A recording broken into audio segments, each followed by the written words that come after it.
They say money changes people. But what happens when it reveals the monsters hiding in plain sight? I went from a self-made tech billionaire to shark bait in the middle of the Pacific Ocean. The ones who pushed me weren't rivals or enemies. They were my husband and my own sister. They thought the ocean would be my grave, but they were wrong. It became my crucible. This isn't just a story of survival. It's the story of my return. I am Priscilla Winters, 36 years old, and I sold my tech company for $1 billion last year. My younger sister, Vanessa, was always the favorite, the beautiful one. My husband, Derek, was the charming venture capitalist who swept me off my feet. I never thought they would be the ones to try to kill me. The memory still haunts me, Vanessa whispering, "Say hello to the sharks," as she shoved me off our yacht into the dark Pacific. Derek just stood there smiling, a silent partner to my execution. But they never expected what happened next. Before I dive into this unbelievable story, let me know where you are watching from in the comments below. Hit that subscribe button if you want to hear more shocking stories of family betrayal and unexpected comebacks. Trust me, you will want to hear how this ends. I grew up in Seattle with my sister Vanessa, who is 3 years younger than me. From the beginning, we were different in almost every way. While I was practical and studious, Vanessa was outgoing and naturally charming. I spent my weekends coding and building small programs on our family computer, while Vanessa was winning beauty pageants and collecting admirers everywhere she went. Our parents, both high school teachers, did their best to support our different paths. But I always sensed they understood Vanessa better. They would beam with pride at her performances and social achievements, while my academic accomplishments earned respectful nods. It wasn't that they didn't love me, just that Vanessa had a way of commanding attention that I never mastered. I discovered my passion for technology when I was 12. Our computer science teacher, Mrs. Harlow, recognized something in me that others missed. She gave me advanced projects and stayed after school to teach me programming languages that weren't part of the curriculum. "You have a gift, Priscilla," she told me once. "Your mind works in extraordinary ways." Those words became my anchor through difficult times. College was a struggle financially. I worked 3 jobs simultaneously to pay for my computer science degree at the University of Washington. Morning barista shifts, afternoon library hours, and weekend tech support for local businesses defined my life. Meanwhile, Vanessa received a partial scholarship to study communications, supplemented by our parents emptying their savings. I never resented this. Vanessa had a way of making everyone feel her dreams were worth investing in. During those years, I barely slept. When I wasn't working or studying, I was coding in my tiny apartment, developing the algorithm that would eventually become my company's foundation. I was fascinated by the possibility of creating artificial intelligence that could interpret human emotions through digital interactions. Most experts said it was impossible, which only made me more determined. After graduation, I took a mid-level programming job at a tech company, while continuing my personal project nights and weekends. 3 years later, I had a working prototype of what I called Emotional Intelligence Interface, or EII. It was revolutionary. An AI system that could analyze text, voice patterns, and digital behavior to accurately interpret emotional states and respond appropriately. I quit my job and founded NeuroSync with my life savings of $60,000. The first 2 years were brutal. Investors would get excited by the demo but back out when they learned a young woman with no business background was the founder. I heard impressive but too risky so many times I almost gave up. Throughout this period, Vanessa was trying to build her modeling career in Los Angeles. She was beautiful enough, but at 5 feet 7 inches, she was considered too short for high fashion. Every few months, she would call me in tears about rent she couldn't pay or car repairs she couldn't afford. Despite my own financial struggles, I always sent what I could. "You're my safety net, Prissy," she would say, using the childhood nickname only she was allowed to use. The turning point for NeuroSync came when my algorithm correctly identified early signs of depression in users of a major social media platform during a small test run.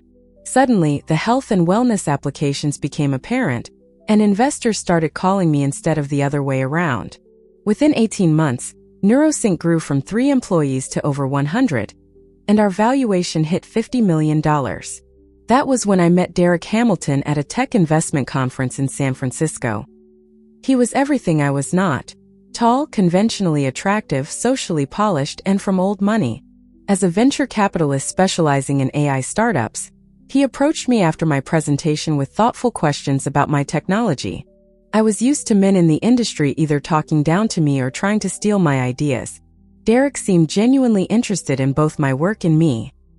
He pursued me aggressively, sending flowers to my office, arranging accidental meetings at industry events, and eventually asking me to dinner. Dating had never been my priority, but there was something about his persistence that broke through my defenses. When he kissed me on our third date, I felt a rush of emotions I had denied myself for years. Our relationship progressed at lightning speed. Within 8 months, we were married in a small ceremony on the California coast. Vanessa was my maid of honor, crying tears of joy that seemed genuine. "You deserve all the happiness in the world," she told me, hugging me tightly. I believed her. In those moments, the competitive undercurrent that had always existed between us seemed to disappear. Derek integrated himself into every aspect of my life. He offered business advice, connected me with influential people, and even suggested I make him Chief Operating Officer of NeuroSync. I hesitated at this last request, and for the first time, I saw a flash of coldness in his eyes. Passed quickly, replaced by understanding. "Of course you built this company," he said. "I just want to contribute to your success." I appreciated his respect for my boundaries, not realizing it was merely a tactical retreat. Then came the deal that changed everything. Tech Global, one of the largest technology companies in the world, offered to acquire NeuroSync for $1 billion. The number was staggering. My board urged me to accept, pointing out that the resources of Tech Global would help scale my technology globally. After weeks of negotiation, I agreed with conditions that protected my core team and ensured the technology would be used ethically. The day the deal closed, Derek organized a celebration at our home. As we toasted with champagne, I caught a look between him and Vanessa, who had flown in for the occasion. It was brief, a moment of silent communication that struck me as odd, but not alarming. I was too overwhelmed by the sudden wealth to pay much attention. $1 billion. The poor girl from Seattle who worked 3 jobs to pay for college was now one of the richest women in the country. If only I had known what that money would cost me. 18 months into my marriage and 6 months after the billion-dollar acquisition, I began noticing subtle changes in Derek. The man who once couldn't bear to be apart from me now had frequent business trips. His attentive morning texts became sporadic. He started taking phone calls in another room, his voice dropping to a whisper whenever I approached. At first, I attributed these changes to normal relationship evolution. The honeymoon phase doesn't last forever, and we were both busy professionals. But then, Vanessa began appearing at our San Francisco mansion with increasing frequency. "The modeling industry is so dead right now," she explained when she asked to stay with us for a few weeks. "Just until I figure out my next move." Those weeks turned into months. I welcomed her presence initially, thinking it might be nice to rebuild our sisterly bond now that competition for our parents' attention was long behind us. Looking back, I should have paid attention to the way she and Derek interacted. There was an ease between them that went beyond in-law friendliness. They shared inside jokes. Their conversations would stop abruptly when I entered a room. More than once, I caught Derek's hand lingering on Vanessa's shoulder or the small of her back. A warning bell I chose to ignore. One evening, I came home early from a meeting to find them huddled over Derek's laptop in his study. They jumped apart when I entered, and Derek quickly closed whatever they had been looking at. "Just showing Vanessa some investment opportunities," he explained smoothly, "for when she decides what to do next." I nodded, but something felt off. That night, I checked our network activity logs, a security measure I had installed when we moved into the mansion. Derek's computer had accessed our joint financial accounts, specifically the ones containing the bulk of my acquisition money. This wasn't unusual in itself, as Derek managed much of our personal finances. What concerned me was that these searches focused on transfer limits and international banking regulations. The next morning, I confronted him over breakfast. "Is everything okay with our finances?" I asked. "I noticed you were looking into large transfers." Derek's face remained impassive, but his coffee cup paused halfway to his lips. Just routine planning, he said. With wealth like ours, we need to be strategic about asset allocation. He smiled and added, You know finance bores you, Priscilla. Trust me to handle this part. He was right that investment strategies were not my expertise, but something in his dismissive tone raised an alarm. For the first time, I wondered if I truly knew the man I had married. That afternoon, I called Martin Reeves, a private investigator recommended by my company's former security chief. I need a thorough background check on 2 people, I told him discreetly. While waiting for Martin's findings, I began paying closer attention to Derek and Vanessa's movements. They seemed to find excuses to be alone together, whether it was shopping trips or long walks along the beach near our home.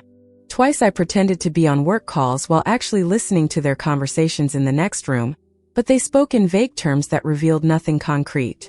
3 days later, Martin called with preliminary results. Mrs. Hamilton, I found some concerning information about your husband's financial history, he said carefully. Before meeting you, he was nearly bankrupt due to failed investments and gambling debts. He took out several high-interest loans that were suddenly paid off shortly after your marriage.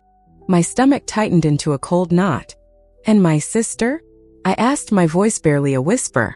Miss Winters has significant credit card debt across multiple accounts, Martin continued. She also has been making large cash deposits into an offshore account over the past 3 months, totaling about $100,000. The source of these funds is unclear. After hanging up, I sat in my home office trying to process this information. The Derek I thought I knew was financially responsible and successful. Had our entire relationship been built on lies? And where was Vanessa getting that kind of money?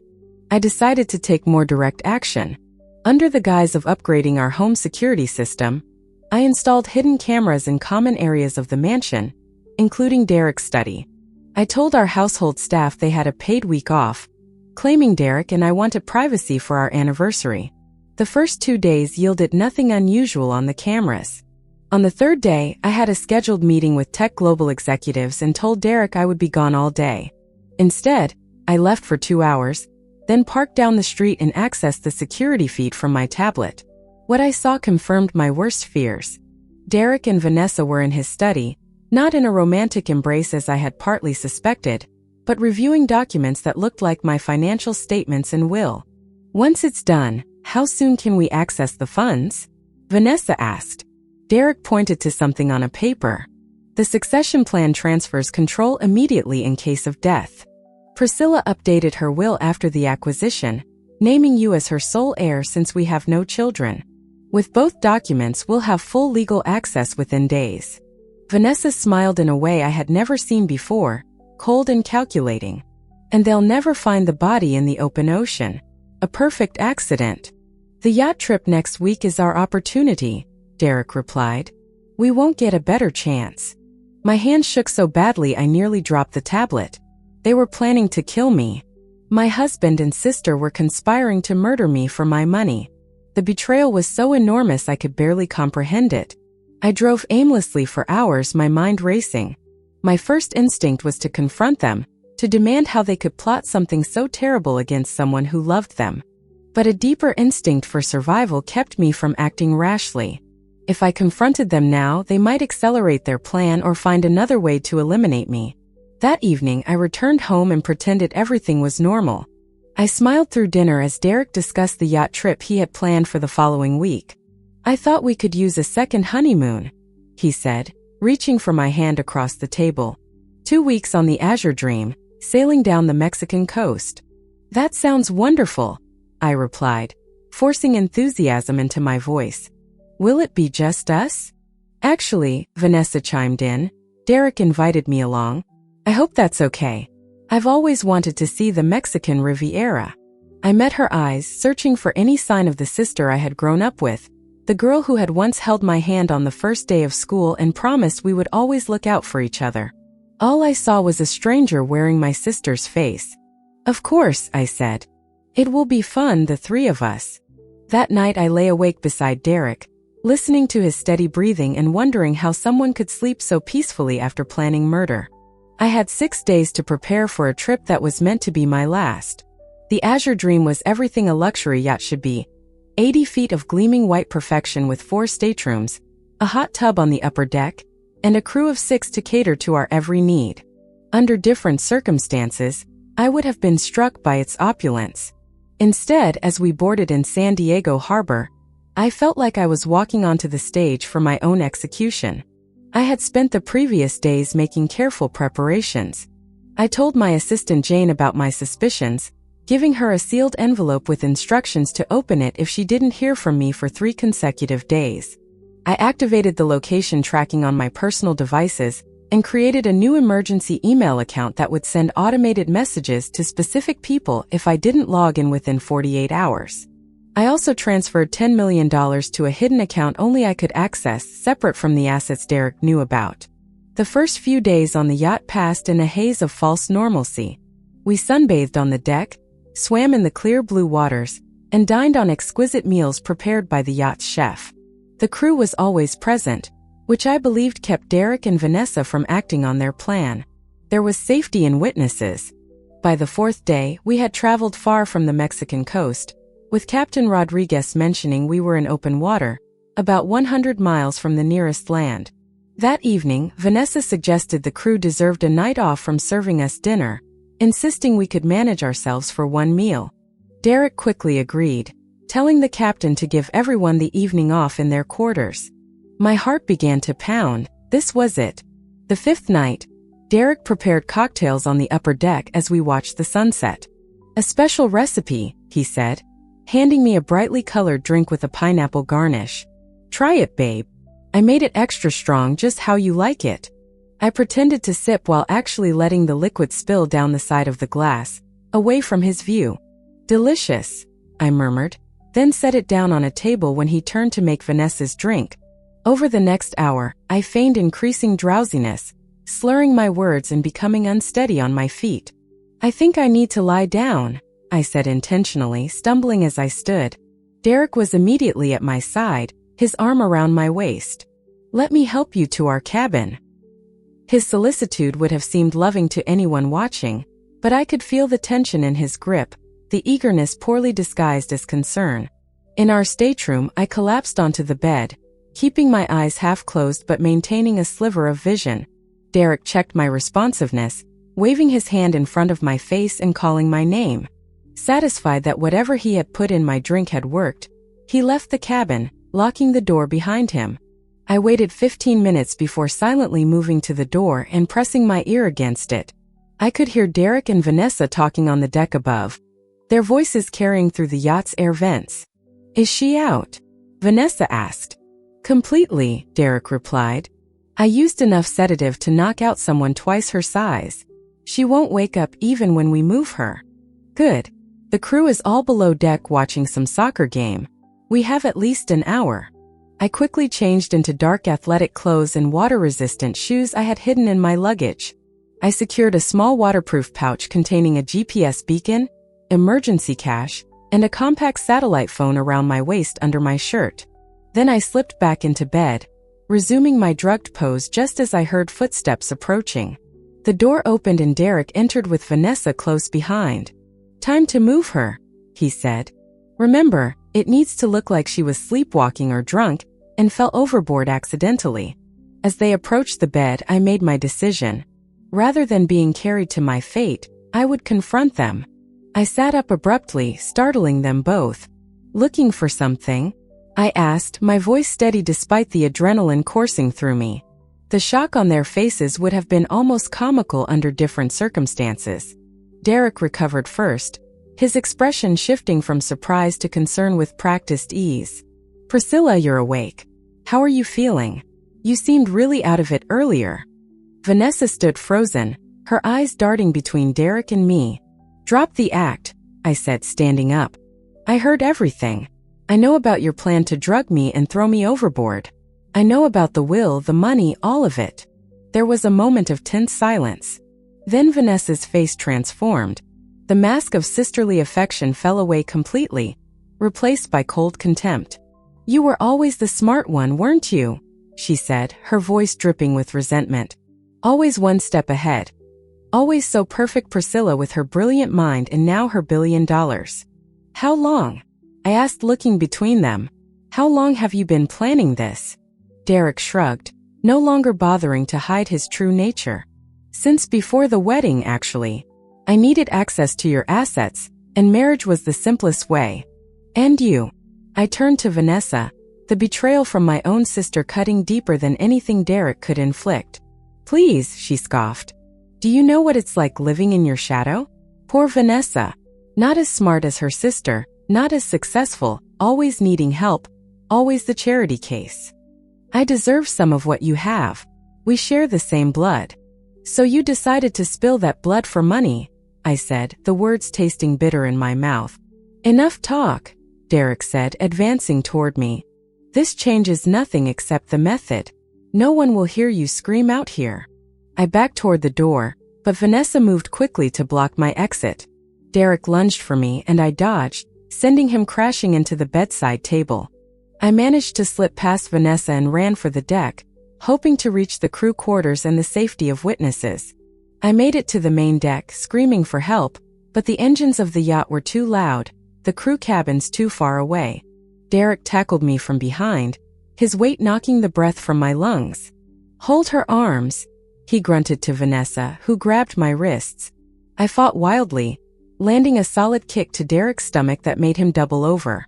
I broke free from Vanessa's grip and scrambled toward the railing, thinking I could jump and swim to the other side of the yacht, where the crew might see me. But Derek recovered too quickly. He seized my hair, yanking me backward with such force that I saw stars. Together, he and Vanessa dragged me to the edge of the yacht. I clawed at them, drawing blood from Derek's cheek, fighting with the desperate strength of someone facing death. For a moment, as I stared into Vanessa's eyes, I thought I saw a flicker of hesitation, a ghost of the sister I once knew. Vanessa, please, I gasped. We're family. Her expression hardened. She leaned in close, her breath hot against my ear, and whispered, "Say hello to the sharks for me, Prissy." Then she shoved me hard, her hand striking my chest with surprising strength. I felt myself falling, Derek's smiling face and Vanessa's cold eyes receding above me. Then came the shocking impact of hitting the water from 20 feet up, like concrete against my back. The cold enveloped me, water filling my nose and mouth as I plunged beneath the surface. Above me, the yacht's engines roared louder. Through the dark water, I could see its lights moving away as Derek and Vanessa made their escape, leaving me to die in the vast emptiness of the Pacific Ocean. The cold hit me first, a shock that forced the air from my lungs and nearly caused me to inhale water. I fought the instinct to panic, forcing myself to think through the fog of adrenaline and fear. The surface, I needed to reach the surface. I kicked hard, my lungs burning, until I broke through into the night air with a desperate gasp. The yacht was already 100 yards away, its lights receding into the darkness. For one moment I considered screaming, but reality set in quickly. No one would hear me over the engines, and the only people who knew I was here wanted me dead. Treading water, I tried to orient myself. The moon was bright enough to distinguish the horizon, but all I could see was endless ocean in every direction. No land, no other vessels, nothing but black water stretching to meet the star-filled sky. The gravity of my situation hit me. I was alone in the open ocean at night, at least 100 miles from shore. The statistics ran through my head automatically. Survival time in 60 degrees water, likelihood of shark encounters, dehydration rates. None of them offered much hope. But I had one advantage my would-be killers didn't know about. I had been a competitive swimmer through college, not professional level, but good enough to earn a partial scholarship that supplemented my 3 jobs. I had the technique and endurance most people lacked, and more importantly, I had prepared for this possibility, albeit hastily. I reached under my shirt for the waterproof pouch. Inside was the GPS beacon, which I immediately activated. The tiny light blinked, signaling it was working. Whether anyone would pick up the signal this far out was another question entirely. Next, I needed to conserve energy. Hypothermia would kill me faster than exhaustion if I remained actively swimming all night. I switched to a relaxed backstroke, focusing on keeping my face above water, while expending minimal energy. As I floated, staring up at the vast canopy of stars, my mind cycled through emotions. Disbelief at the betrayal, rage at their callousness, fear of my circumstances, and beneath it all, a steely determination to survive, if only to see justice done. Hours passed. My teeth chattered uncontrollably, and my limbs grew increasingly numb despite my efforts to keep moving. I thought of the survival training I had taken 3 years ago during a corporate team-building retreat. Our instructor, a former Navy SEAL named Jack, had emphasized mental fortitude above all else. "Your mind will give up before your body," he had said. "Tell yourself you can last another minute, then another, then another. Break survival down into manageable increments." So that is what I did. One more minute. One more cycle of breathing. One more look at the stars. The night seemed eternal, but eventually, the black sky began to lighten almost imperceptibly in the east. Dawn brought a new challenge, the sun. Without protection, dehydration would become my enemy. I had no choice but to continue swimming, hoping to encounter anything that might aid my survival. Mid-morning, I spotted something floating in the water about 50 yards away. Swimming toward it, I discovered it was a cushion from the yacht, presumably thrown overboard in the struggle. This small piece of buoyancy was a lifeline. I clung to it, allowing my exhausted muscles to rest while keeping my head above water. The day passed in a blur of sun, thirst, and growing despair. I had been in the water for nearly 20 hours when I heard the distant sound of a motor. At first I thought it was a hallucination born of desperation, but then I saw it. A small fishing boat, perhaps half a mile away. Summoning my remaining strength, I waved the cushion above my head and screamed until my throat was raw. The boat continued on its course, showing no signs of having seen me. In desperation, I activated the emergency strobe on my GPS beacon, a feature I had been saving to preserve the battery. The tiny light seemed pathetic against the vastness of the ocean, but miraculously, the boat changed direction. They had seen me. As it drew closer, I could see 2 men on board, a middle-aged man and a younger one, perhaps his son. They stared in disbelief as they pulled alongside me. "Dios mío!" the older man exclaimed. "A woman in the middle of the ocean. Help!" I croaked, my voice barely functioning after hours of saltwater exposure and screaming. "Please!" They pulled me aboard the vessel, which I could now see was named Morning Light in faded paint across its bow. The younger man wrapped a blanket around my shivering body, while the older one, who introduced himself as Captain Luis Rivera, peppered me with questions in a mix of Spanish and English. "How did you get here? Where is your boat? What happened?" I couldn't tell them the full truth, not yet. "Accident," I managed. "Fell overboard. Yacht." Captain Rivera exchanged skeptical glances with his son Marco. A well-dressed American woman miles from shore with no vessel in sight was not a common occurrence in their fishing grounds. "No boats have passed here," Marco said. "Not for 2 days." I closed my eyes, too exhausted to explain or convince them. Captain Rivera, whatever his suspicions, was kind enough to prioritize my immediate needs. "Rest now, Senora. Questions later. Marco, get her water slowly. And the first aid kit." Over the next few hours, as the fishing boat headed toward the Mexican coast, I drifted in and out of consciousness. They treated my saltwater sores, hydrated me carefully, and kept me warm as my body temperature slowly normalized. By evening, I had recovered enough to sit up and speak more clearly. Captain Rivera sat across from me in the small cabin, his weathered face serious. "Now, Senora, you tell us the true story. We are 12 hours from shore. The police will have questions." I made a decision then. These men had saved my life, but involving them further might put them in danger. Derek and Vanessa believed I was dead, and that gave me an advantage I could not sacrifice. "My name is Priscilla Winters," I said, using my maiden name. "I was on a private yacht with people I thought I could trust. There was an argument. They pushed me overboard and left me to die." Rivera's eyes widened. "This is attempted murder. We must report to the authorities." I shook my head. "Please, I need to handle this my way. These people are wealthy and connected. They would deny everything, and you would be drawn into something dangerous." "But justice," he started. "I will get justice," I assured him, a new resolve hardening within me. "But first I need to disappear. Can you help me reach shore quietly? I can pay you well for your trouble." Captain Rivera seemed conflicted, but Marco leaned forward eagerly. "How well?"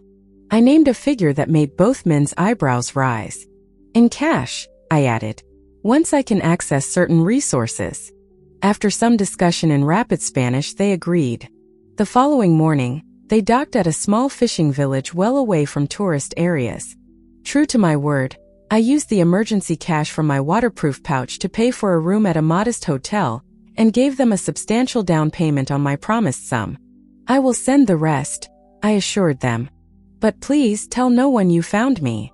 Once alone in the small hotel room, I finally allowed myself to break down.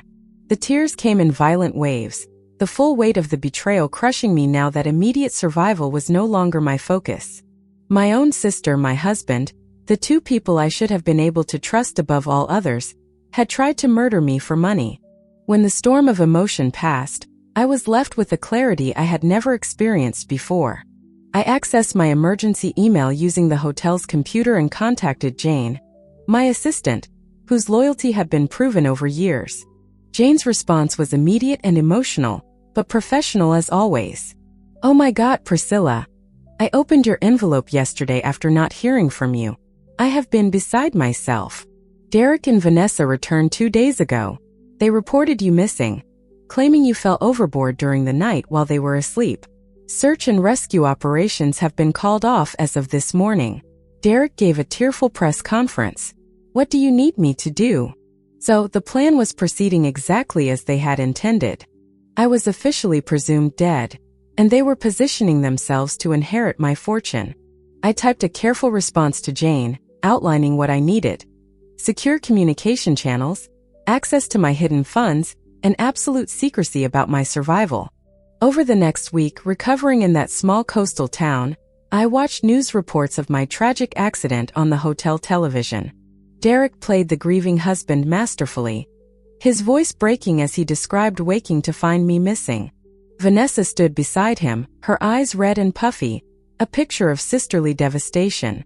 "Priscilla was everything to us," she told reporters, dabbing at her tears with a tissue. "I don't know how to go on without my big sister." The performance was flawless. If I hadn't heard them plotting my murder, hadn't felt Vanessa's hand shoving me into the ocean, I might have believed their grief myself. 1 week after my death, they announced that according to my will and business succession plan, Vanessa would inherit my personal fortune, and Derek would take control of my remaining business interests. The speed with which they moved confirmed what I had overheard on the yacht, that they had prepared these legal maneuvers well in advance. Watching them claim my life's work, I felt a cold rage unlike anything I had experienced before. This was no longer just about survival. This was about justice, about making them face consequences for what they had done. With Jane's help, I assembled a small team of people I trusted implicitly. Priscilla Winters, my corporate lawyer who had opposed my marriage to Derek from the beginning. Olivia Chan, a cybersecurity expert who had worked with me at NeuroSync. And Martin Reeves, the private investigator who had uncovered Derek's financial troubles. From my hideout in Mexico, I began to plan my return. Not as a victim seeking help, but as the architect of their downfall. The small beachside hotel room became my war room. I dyed my naturally brown hair black, wore sunglasses even indoors, and used the alias Patricia Lane in all local interactions. No one connected the sunburned, dark-haired woman keeping to herself with the wealthy tech entrepreneur, whose tragic death made international news. My team assembled virtually, connecting through encrypted channels Jane had established. Our first meeting set the tone for everything that followed. "Before we begin," I said, facing my laptop camera, "I want to be clear about what we are doing. This is not about revenge in the traditional sense. I don't want to become like them. This is about justice and protecting others they might harm in the future." Theodore, his silver hair and serious expression filling one quadrant of my screen, nodded in agreement. What they did was attempted murder, plain and simple. But proving it will be challenging without direct evidence. "That's where I come in," Martin said from another window. The private investigator had been working non-stop since my disappearance. "I've been monitoring their activities since they returned. They are already spending your money, Priscilla. New cars, jewelry, a down payment on a vacation home in Aspen. And I've been tracking their digital footprint," Olivia added, her young face serious beneath her blue-streaked hair. Derek has been researching countries without extradition treaties. They're planning to transfer large sums offshore within the month. The information stoked my determination. Then we work backward, I said. We need 3 types of evidence: proof of their plot before the yacht trip, documentation of the financial fraud they are currently committing, and if possible, direct evidence of the murder attempt itself. Over the next 3 weeks, my team executed a methodical plan. Theodore reviewed all legal documents Derek and Vanessa had filed since my death, identifying numerous irregularities and falsified signatures. Martin dug deeper into Derek's past, uncovering disturbing patterns. I found 2 previous girlfriends who died under suspicious circumstances, he reported during our 3rd week. Both wealthy, both in accidents where Derek was the last person to see them alive. Neither case had enough evidence for charges, but the pattern is unmistakable. He's a serial killer, Jane whispered, visibly shaken. A specific type, I corrected. He targets wealthy women for their money, and Vanessa is his accomplice this time, probably because my will required a family connection for inheritance. Olivia's contribution was perhaps the most damning. She managed to recover deleted emails and text messages between Derek and Vanessa going back over a year, well before my marriage. Look at this exchange from 14 months ago, she said, sharing her screen to show us a text conversation. Derek: the engagement is set. She said yes. Vanessa: of course she did. My sister always wanted what she could never have: a real relationship. Derek: be nice. Your sister is my ticket to fixing everything, and your ticket out of debt. Vanessa: how long do we have to wait? Derek: until after the company sells. Maximum value. Then a tragic accident. Vanessa: I can be patient for a billion reasons. Reading their casual discussion of my murder made me physically ill, but it also hardened my resolve. This was premeditated from the very beginning. Every kiss, every I love you, every moment of what I thought was building a life together had been a calculated step toward my death. Meanwhile, Jane coordinated the most delicate part of our plan, preparing the mansion for my return.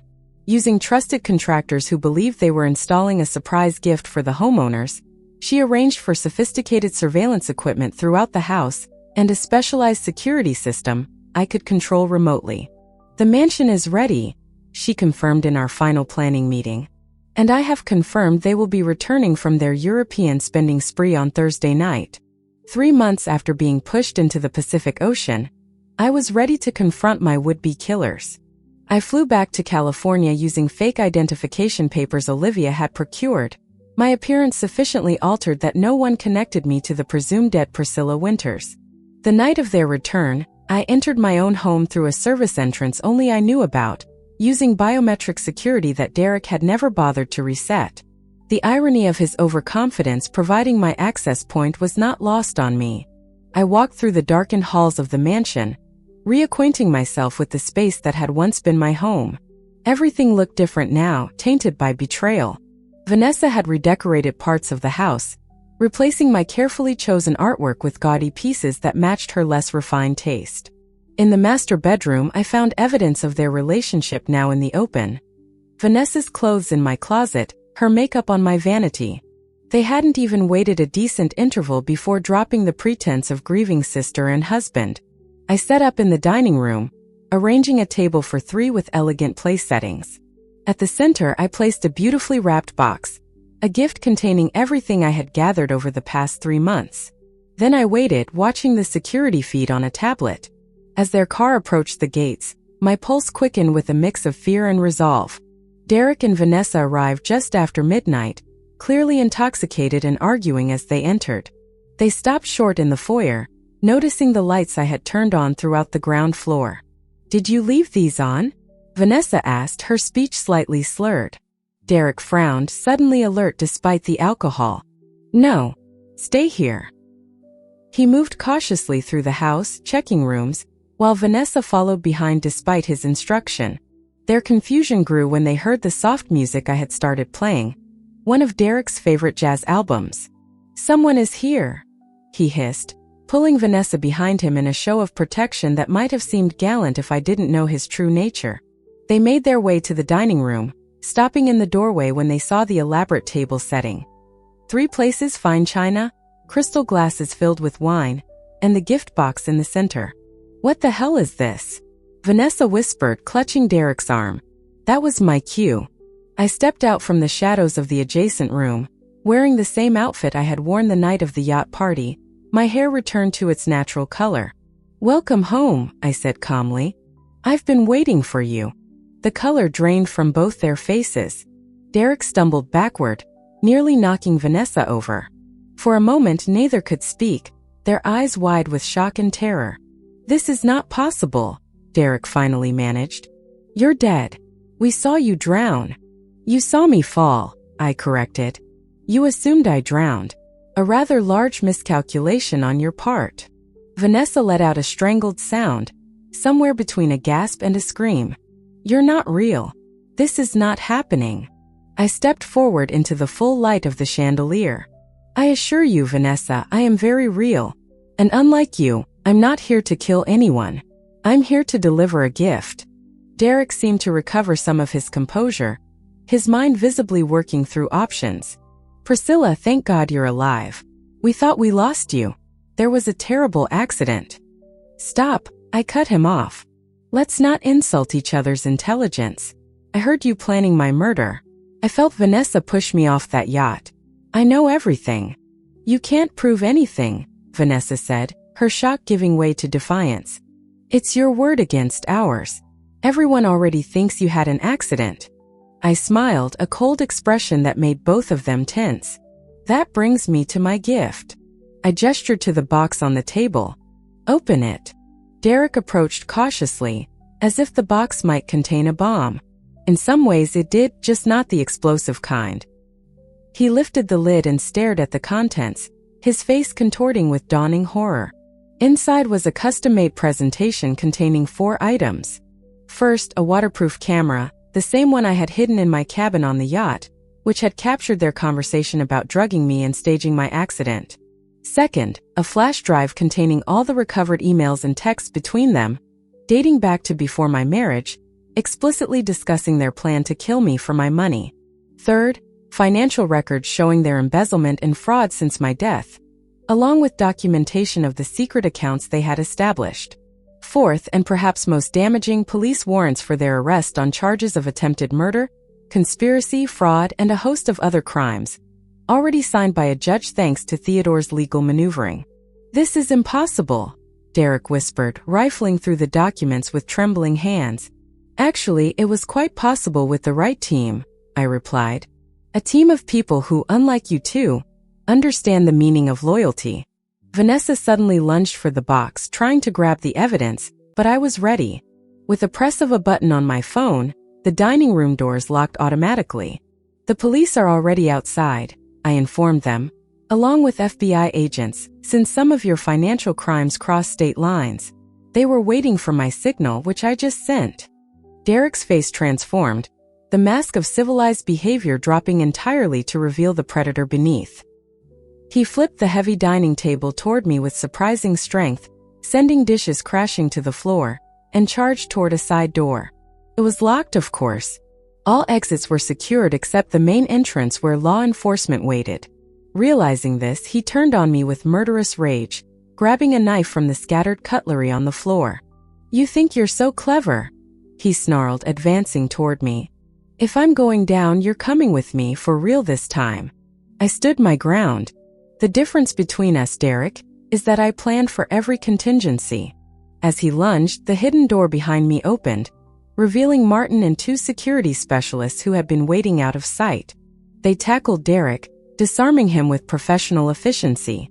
Vanessa, seeing her accomplice subdued, broke down completely. She collapsed to the floor, sobbing and rocking back and forth. "It was his idea," she wailed. "He made me do it. I never wanted to hurt you, Prissy." I looked at my sister, the person who had shared my childhood, who had once been my closest family, now reduced to a pathetic, blubbering mess, trying to save herself by betraying her partner in crime. "You whispered in my ear before pushing me off that yacht," I reminded her, my voice steady. You told me to say hello to the sharks. Was that his idea too? She had no answer, only more tears. The police entered then, reading them their rights as they were handcuffed. Derek continued to struggle and threaten while Vanessa went limply, still crying and trying to plead her case to anyone who would listen. As they were led away, I stood in my reclaimed home, surrounded by the wreckage of the confrontation. The victory felt hollow in some ways. I had survived. I had stopped them from enjoying the fruits of their crime. Justice would be served. But nothing could restore what I had lost, my trust in the people I had loved most. Yet amid the broken glass and scattered evidence of betrayal, I felt something unexpected: freedom. The worst had happened and I had survived it. What was there left to fear? The trials were swift. The evidence was undeniable, a digital and audio tapestry of their greed and cruelty. They both received life sentences, destined to grow old behind bars, a fate far kinder than the one they had planned for me. With that chapter closed, I began to truly live again. I sold the mansion, letting go of the tainted memories, and bought a home on a cliff overlooking the very ocean that had tried to claim me.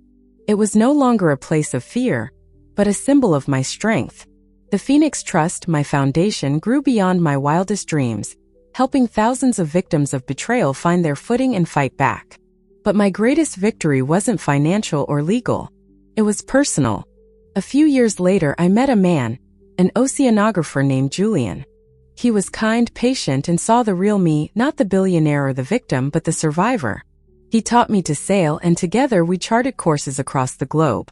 He knew my story, and instead of being afraid of my scars, he saw them as a map of my resilience. Today we are married and our laughter fills our home, a sound I once thought I'd never hear again.